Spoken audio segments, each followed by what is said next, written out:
do appreciate CDD for sponsoring this webinar today and giving us the opportunity to talk about some of the things that we're doing at OpenADMET and about the challenge. So at OpenADMET, our objective is to combine high throughput experimentation, structural biology, and machine learning to improve the current state of the art in predicting absorption, distribution, metabolism, excretion, and toxicity. I think we've all seen over the last decade that there's a large and growing interest in applications of artificial intelligence and machine learning in drug discovery.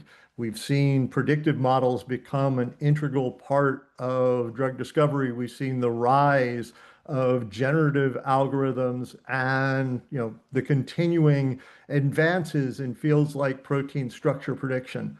But I think the important thing to realize about any machine learning algorithm and any machine learning application is there are really only three components. There's the data, there's the representation. So how do we take something like a chemical structure and express it as a vector that a machine learning algorithm can process? And then there's the algorithm, which brings the data and the representation together to make predictions. And I think these are important in that order. The data is the most key element of any machine learning prediction, followed by representation, and algorithms tend to give incremental improvements. Unfortunately, most work and effort in the field has been in the other direction. There's been a lot of focus on algorithms and very little focus on data, which is the most key component of all of this. A lot of people have been building machine learning models and publishing machine learning models on public data sets that are highly flawed. In many cases, these data sets have been assembled from dozens or even more than 100 different papers, each of which is running the experiments in a different way. So trying to come to an apples to apples comparison and put these data sets together is fraught with problems. And I think this is well illustrated by the figures on this slide. So these came from a paper that was published last year by Greg Landrum and Sarina Rineker from the ETH. And what they looked at was cases where the same compound was reported in nominally the same assay in two different papers. So the plot on the left shows a correlation of the IC50 value reported in one paper versus the IC50 value reported in another paper. And you can see that there's essentially no correlation between the values because these experiments were run in very different ways. Now, if you restrict this to KIs, you can see that over on the right, the correlation gets a little bit better, but you've thrown away most of your data and there are still significant outliers. So we believe the best approach to this is generating high quality data sets in a consistent fashion and making these data sets public. So this is what we're doing at OpenADMET. We're putting together these data sets. We're running experiments. We're also doing structural biology to enable us to understand the mechanisms that are underlying a lot of these ADME properties, and then using these data sets to put together blind challenges to enable the community to prospectively evaluate their machine learning models. And we don't just want this to be a contest. The goal here is not to just say who has the best method. The goal is to bring the community together, run these challenges, and then at the end, take a look at what we've done right, what we've done wrong, and what we can do to have our models perform better in the future. As part of this, we're also putting together a software package called Anvil, which we will release soon, that encodes some of these best practices.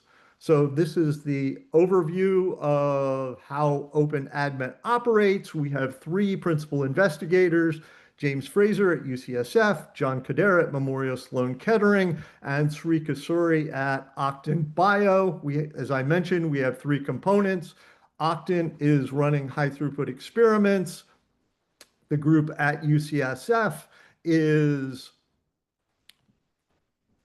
doing structural biology on these off targets. And then we've got a group that's building machine learning models and establishing best practices. I've got a link to our website at the top of this.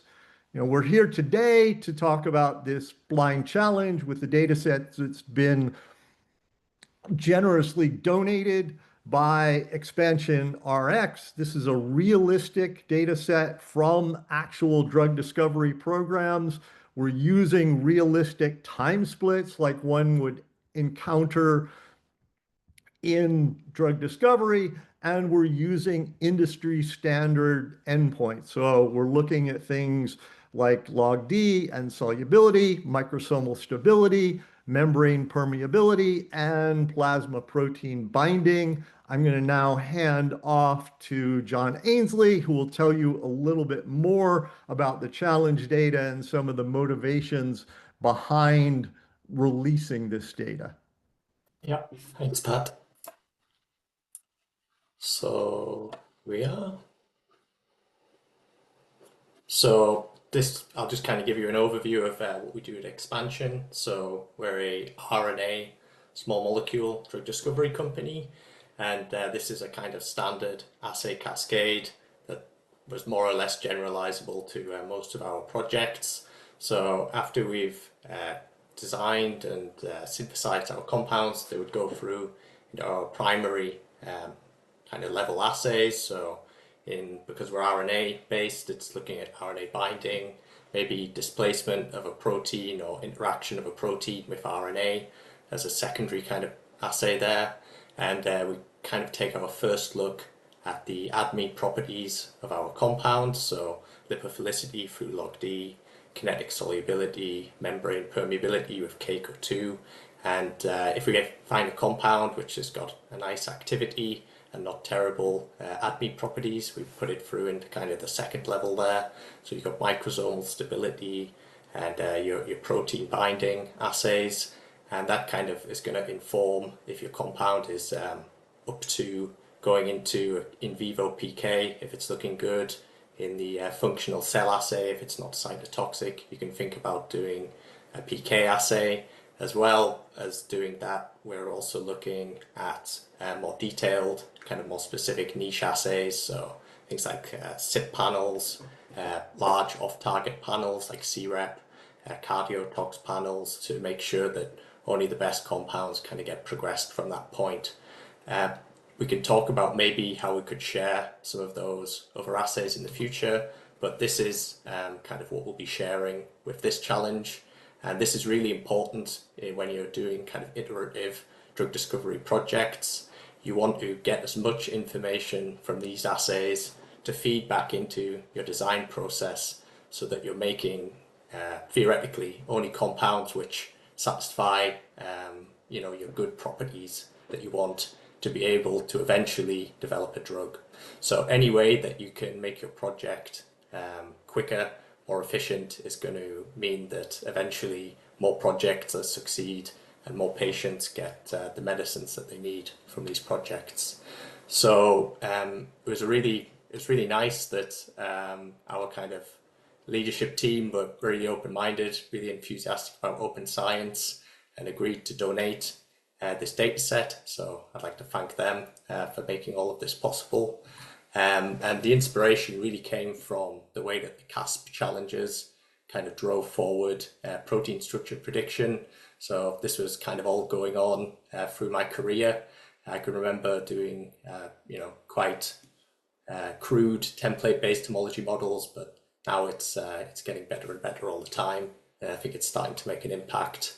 There is precedent for releasing huge amounts of ADME data previously, so I've got to give a nod to companies like Biogen AstraZeneca for kind of doing those brave moves and showing what data they've collected and kind of giving a little bit of feedback about, okay, what models were working in what projects, what models weren't. So you can start to build up this kind of community knowledge.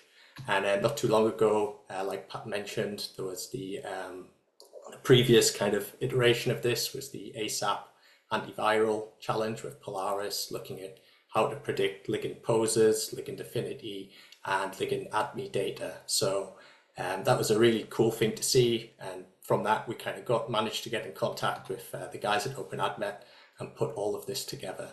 So I'd like to encourage anyone else who's in the position to donate large amounts of ADME data, please do it. It's really important for kind of open science and to drive this field forwards to one point we get to the day when maybe predicting ADME properties is pretty trivial and it'll make all of our projects go a lot quicker. I'll now kind of show you CDD. So when you log into CDD, when you make an account, you'll land on this page. CDD was our kind of platform of choice while we were generating the data, so it's nice to show off some of its features. So in the vault here, you can see the name of the vault. You'll have the training and the test data. So the test data will only have the structures. It won't have any of the data points because that's what you need to predict. So I'll show you how to look at the training data here. So we click search. You'll see here we've got 5,326 molecules, starting from the most recent, and then right at the bottom you'll have kind of the oldest, but where are the properties? So for this you need to customize the report. So if you want smiles, when you eventually go to export, tick it here. CDD pre-calculated a lot of descriptors for you, so you can add these. And you do get access to some of their internal machine learning models, for example, logd and pKa. So quite useful to have those sometimes. And then at the bottom here, you've got the properties that we're releasing.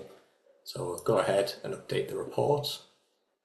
So now you can see that you've got all of those properties in this table here, as well as the properties that were calculated by CDD, the logd and the pKa. So it's always a good idea to kind of save these searches. So that's just here. You can give it a name, test, and then click here just to save it for yourself, or you can publish it to the vault if you want and share it with someone else who's doing the challenge. But that's saved now. You can also filter from this window. So for example, if I want to filter on, I don't know, logd, for example, it's here. You can add a challenge, you can add a filter in here. So if you want only compounds that have any logd measurement, it's just like this, any, and that'll reprocess the search. You can see there's about 200 compounds there that didn't have logd measurements. So those are now not in this table. And when you go to export this data set, you'll have a number of different options, Excel, CSV, or SDF. I quite like SDF, and it gets all the stereochemistry right when you want to load that into something else. So you'll notice here that you have this nice big blue button for launch visualization. So if you click that, you'll be greeted with this loading window, but it takes quite a while to load for 5,000 compounds. So here's one I made earlier. You can see here, you can make histograms, you can make scatter plots, you can change the colors and the shape of those here. You can also add in filters, so only looking at compounds that aren't within particular outliers. And you have tools like cluster analysis, R group decomposition. But one thing that I think is really nice, particularly if you're working in drug discovery projects, is this view. So comparison, you can customize these kind of nice kind of molecule cards where you can put your properties, you can set in custom coloring, and you get them all into here. And if you want to export that, you can export that to Excel. and that will give you a nice Excel sheet which you can paste into something like PowerPoint to show off kind of all your best molecules and all the progress you've made at your next design meeting. So I'll hand over to Maria now, who can show you a little bit more about how the competition is going to work and how Hugging Face looks. Okay. Yeah, thank you so much, John. Okay. So now that we have a basic introduction from Pat, and John has told you a little bit more about the experimental side of this data, I want to go ahead and go deeper, a little bit deeper in what the structure of the challenge is, how to participate, etc.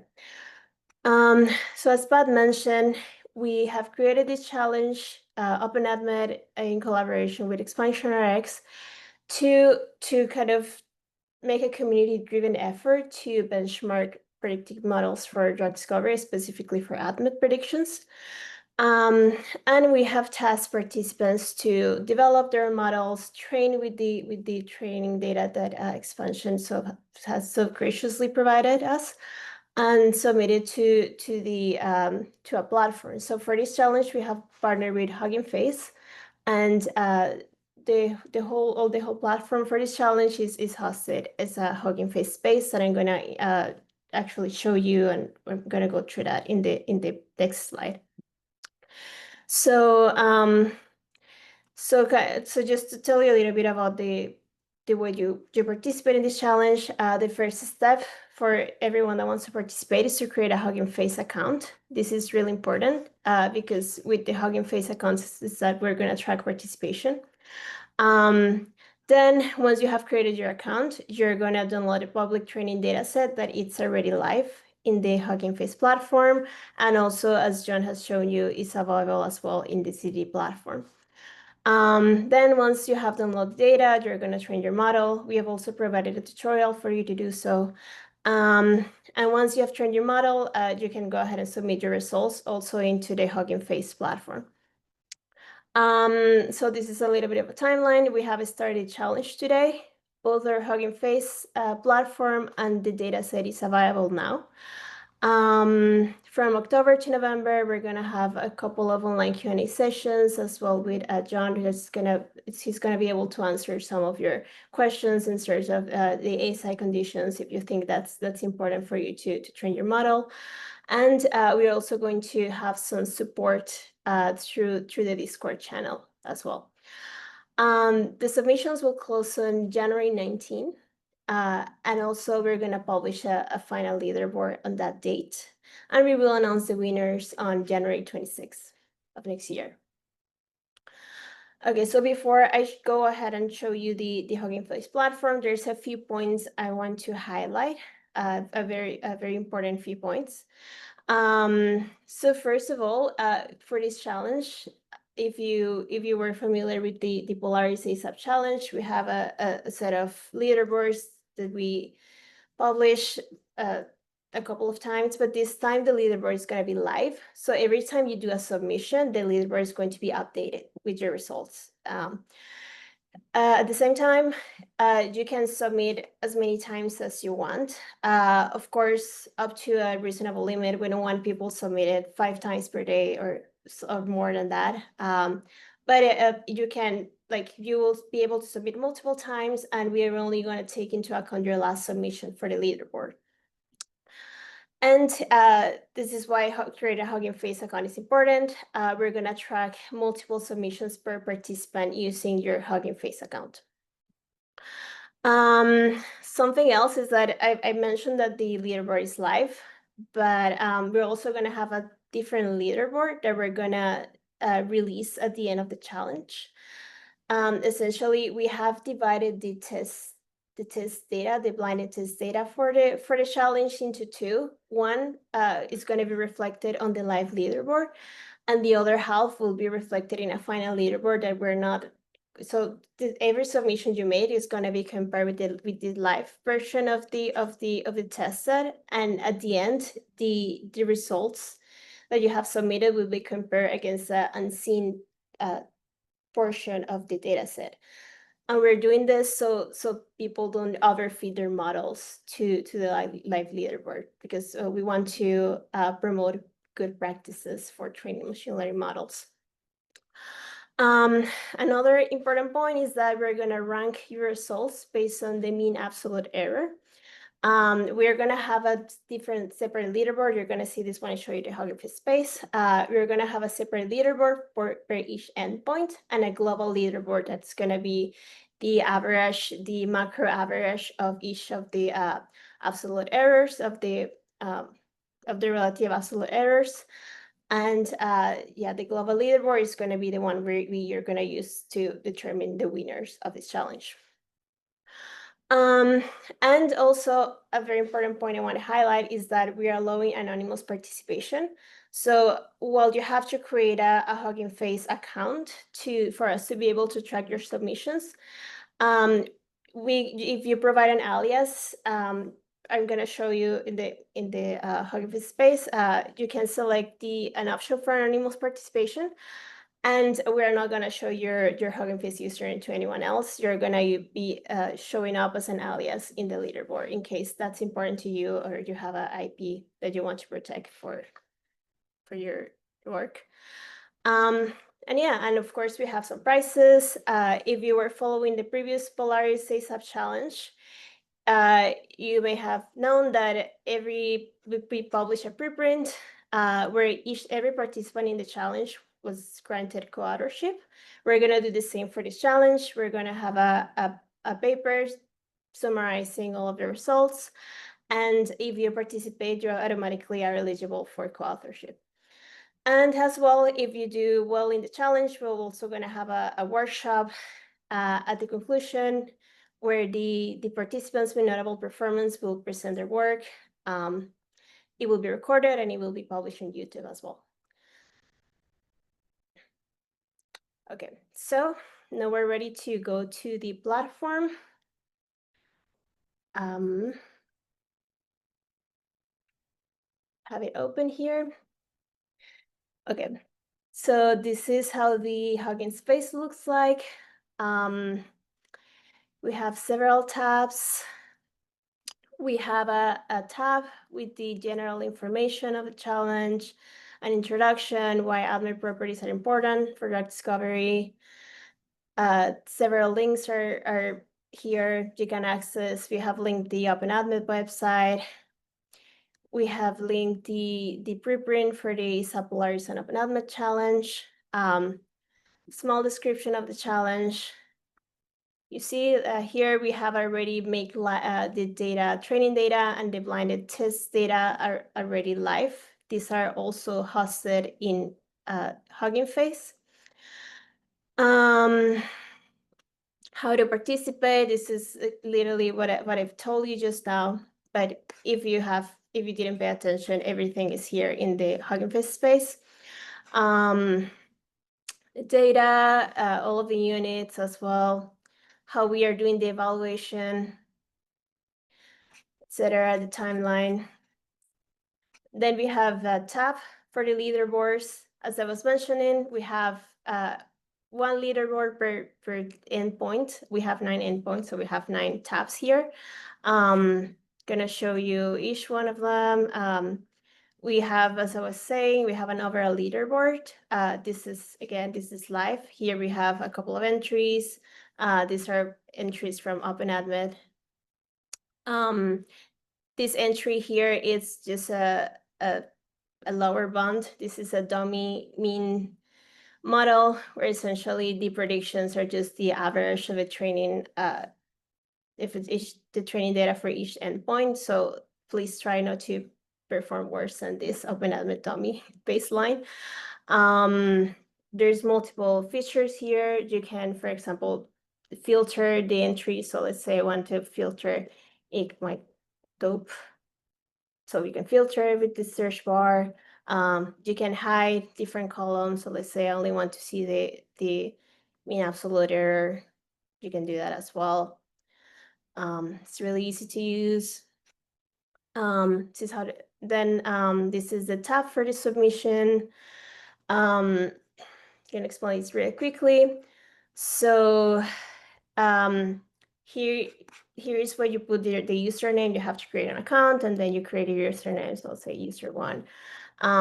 If you want to be anonymous, here you put your alias1 something, and you have to click this checkbox. I want to submit anonymously. Once you do that, your submission, your username will be hidden from the leaderboard. So this alias1 is what is going to show up in the leaderboard for you. Then we have other optional entries, your name, username for Discord, email, affiliation. This is really important if you want to be included for the future publication. And you have to check here, I want to be included in a future publication. And so that way we can gather your data. So when we go and write a paper, we know what's your name and your affiliation. And please write it in a way in the way you want it to show up in the publication as well. It's really important. And essentially, if you click this button, it's going to download a CSV with the blinded test set, with the molecules in the test set that you need to do predictions on. So if I do it, it literally just downloads a CSV file in my computer. And here is where you're going to submit your predictions. Essentially, your predictions have to be in a CSV format. Please be very careful to keep the column names the same as the column names in the training CSV file, so we can compare it to the test set and you don't have any errors with submission. We also have a tutorial, so you have no excuses. So once I submit my file here, I click submit predictions, and then it will take a couple of minutes, but you can go back to the leaderboard and you will see your submission here. And if you submit multiple times, only the last submission is going to show in this leaderboard. Cool. And then I'm just going to quickly show you how the tutorial looks like. We have made a tutorial. It's in this GitHub repository. This GitHub repository is linked everywhere. It's linked in the Hugging Face space. It's linked in our blog post. It's also going to be linked in the slides that we're going to send you after the webinar. You see here is a description. And what we have here is just a Jupyter notebook that is going to go through all of the steps you need to do for this challenge. Loading the data. The data can be downloaded using the URL of the Hugging Face space. It's really easy, just a couple of lines. You're going to see an explanation of how to do it as well if you go to the dataset space.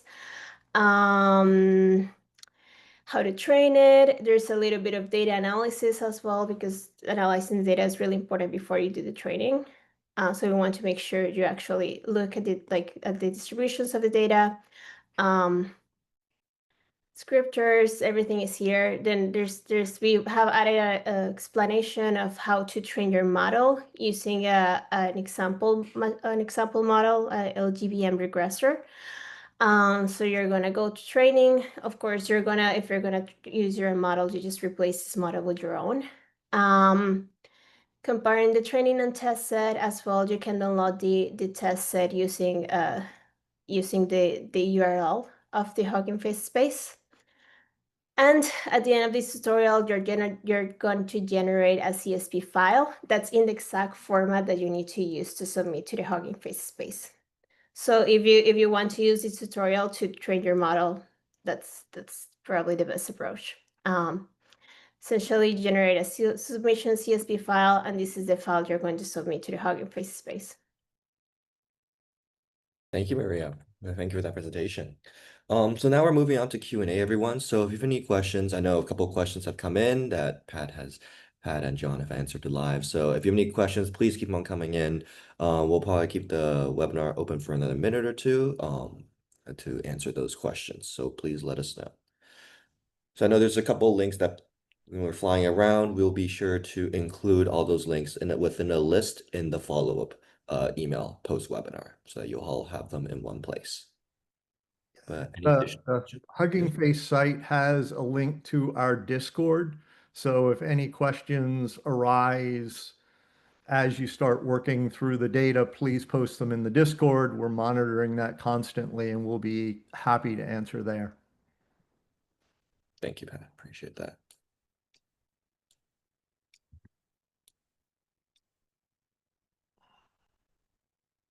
Any other questions from the audience?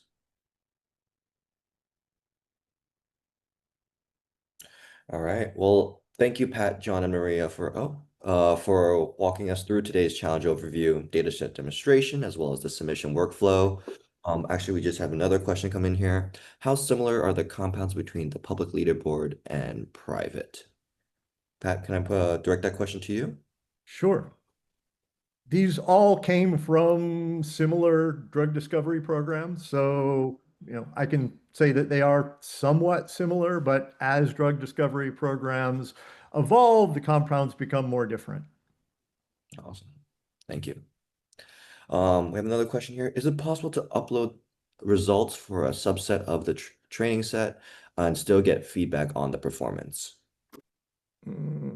I think we would prefer to just have people upload the test set. I don't think we're going to be able to make, you can run the training set internally and get feedback that way.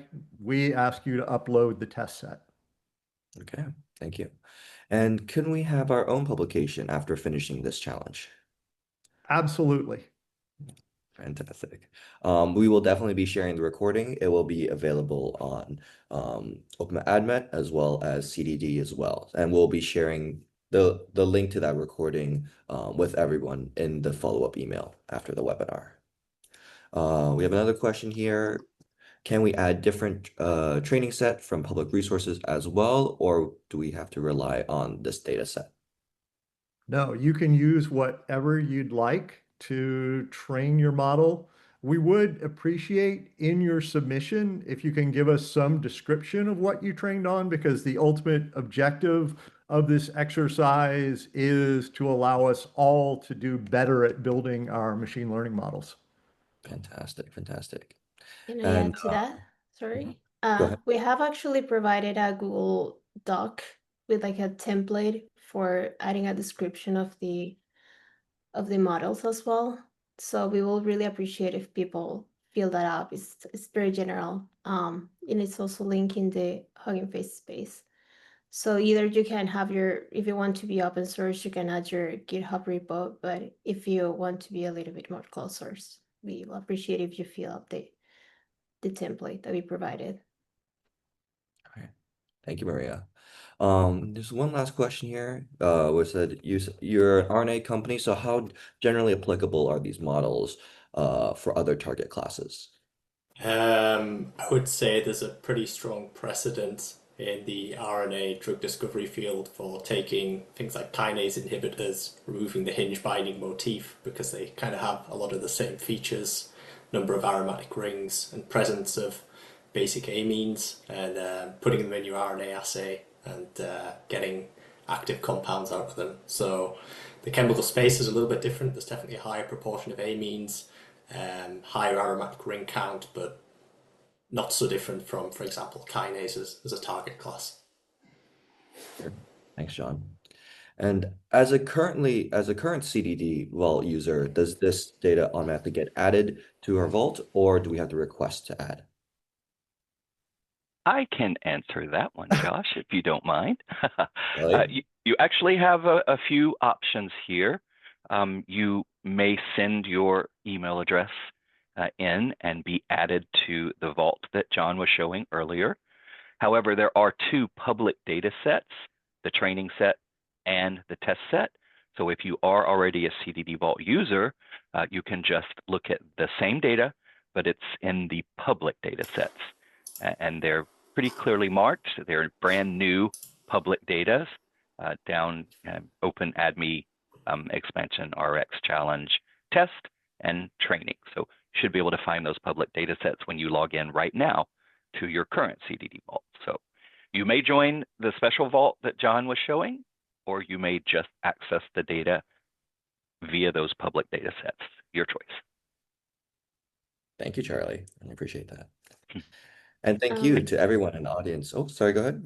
Yes, I was going to say we're going to circulate a Google form to collect emails and information if you want to be added to the private Vault. and interact with the lot data and interact with the plots as well. So keep an eye on the Discord channel and on the Hugging Face space for that. Thank you, Mia. That's very helpful. Thank you very much. And thank you to everyone in the audience who joined this session and asked questions. We really do appreciate your engagement and interest in participating. To quickly summarize, the Blind Challenge is now live. The training data is available both through Hugging Face as well as CDD Vault. Participants will train models on the open training set, submit predictions through Hugging Face, and track performance on the live leaderboard. And the final leaderboard will be computed on a held out portion of the test set and be published in January 2026. Now, if you do plan on participating, please do create a Hugging Face account to access the data. To also feel free to create a free CDD account if you would like to explore the data more interactively. Download the training data set and review the submission tutorial on GitHub, and all the links and instructions will be included in a follow-up email for your convenience. The session is fully recorded and the recording will be shared later today. For ongoing questions, please use that OpenADMET Discord channel, and that will be the main sort of discussion and support space throughout this challenge period. Now, as the challenge closes in January, we'll host results and a debrief webinar later on to review model performance, lessons learned, and so on and so forth. So again, thank you so much for joining us today, and best of luck to everyone participating in this blind challenge. And we'll follow up more information in email. Thank you so much.